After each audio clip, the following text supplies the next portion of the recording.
The Burn Baby Burn lab that we're just about to do is going to require you to do some calorimetry calculations.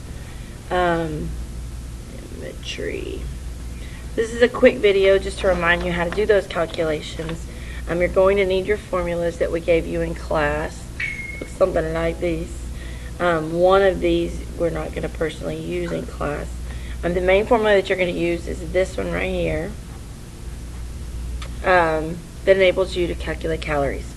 So in class you will do the experiment and you will, in your aluminum can, you will put water. However much water you put in there will be the first part of your equation. So if you put 40 milliliters of water, well, 1 milliliter of water actually weighs 40 grams. And so that's the number you'll start off with in order to calculate calories. You'll record in the lab with the thermometer the starting temperature and the final temp, and you'll use those in order to calculate. That marker looks horrible, doesn't it? The second part of the equation. So let's say that your starting temperature is 10 degrees and your final temperature is 30 degrees. Those are the numbers you're going to use to plug into this second part of the equation. And then this last guy is just a conversion factor. It helps you to cancel out units so that in the long run you end up with calories. And I'll show you that. Not that you're going to have to do that. It's just I'm trying to explain to you why this number is here. Because a lot of times my kids get all confused on what they're supposed to do with this last number on their practices and then on their lab.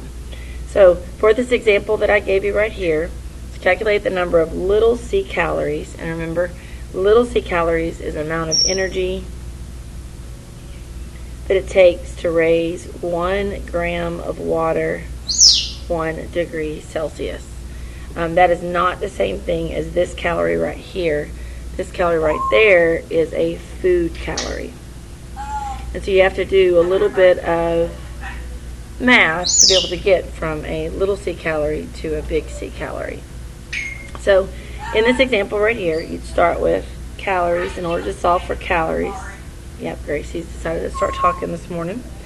The first thing is what is the mass of the water you used? So in this case, we used 40 grams of water times the final temperature minus the initial temperature. So, you can do that mental math in your head. So 30 minus 10 is 20. So 20 degrees Celsius is the final minus initial, times 1. And the unit on that is calories per gram degree Celsius.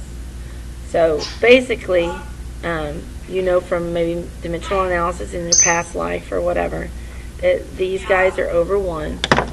And then you look at your units in order to figure out what your units are. And because I told you this is a conversion factor, maybe that's the wrong word, but it helps you cancel out your units. If grams is in the numerator, grams is in the denominator, Celsius in the numerator, Celsius in the denominator, you're left with calories. And that's what you're trying to find. So you would say 40 times 20 times 1 essentially.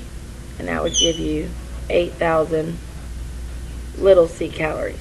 But that's not usually what you have to find out, because you were trying to figure out how many food calories are in whatever it is you just burned. So according to this chart, for every 1,000 little c calories, it's 1 kilocalorie. So if you divide by 1,000,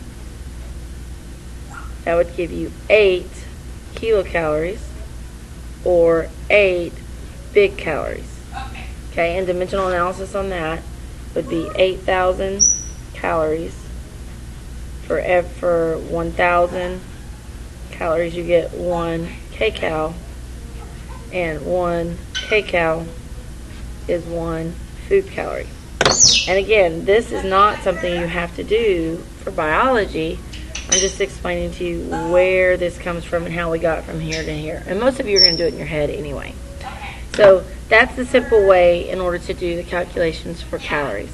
Basically, the first number, this very first number here in the equation and here is the weight of the water. It's always the weight of the water, and a milliliter equals a gram. The second number here is your change in temperature. And then the last one's just times 1. Divide by 1,000 to get you to kcals, and then ultimately to calories.